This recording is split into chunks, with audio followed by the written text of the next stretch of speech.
트럼프의 러시아 행보 흔들리는 나토 유럽 동맹국들의 불안.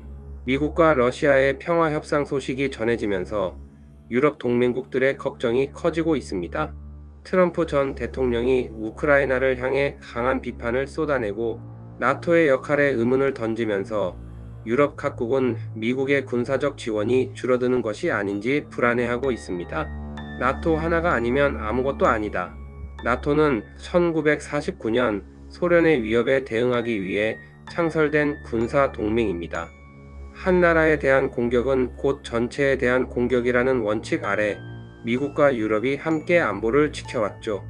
하지만 트럼프 전 대통령이 나토에 대한 회의적인 태도를 보이면서 동맹의 단합력이 흔들리고 있습니다.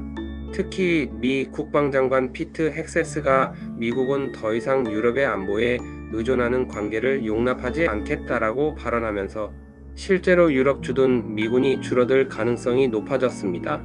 현재 유럽에는 약 10만 명의 미군이 주둔하고 있는데 이 병력을 감축할 경우 러시아가 더욱 대담해질 수 있다는 우려가 나옵니다. 유럽 독자적인 군사력 강화에 나설까요? 미국이 나토에서 한 발 물러설 가능성이 커지면서 유럽은 자체적인 군사력 강화를 고민하고 있습니다.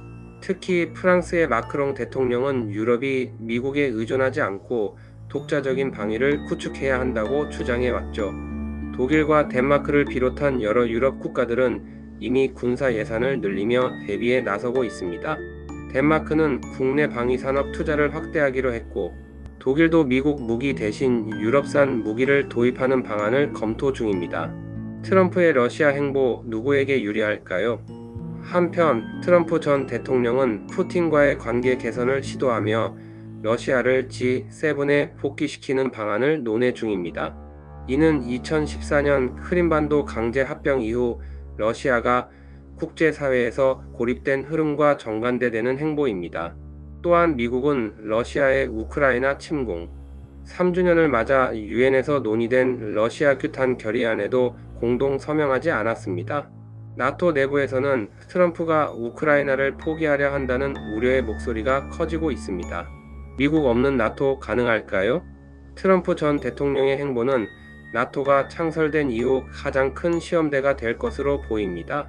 미국이 적극적인 지원을 중단한다면 유럽 국가들은 독자적인 방위 능력을 갖춰야 하지만 이는 단기간에 해결할 문제가 아닙니다. 유럽은 트럼프의 결정이 단순한 협상 전략인지 아니면 근본적인 외교정책 변화인지를 주시하고 있습니다.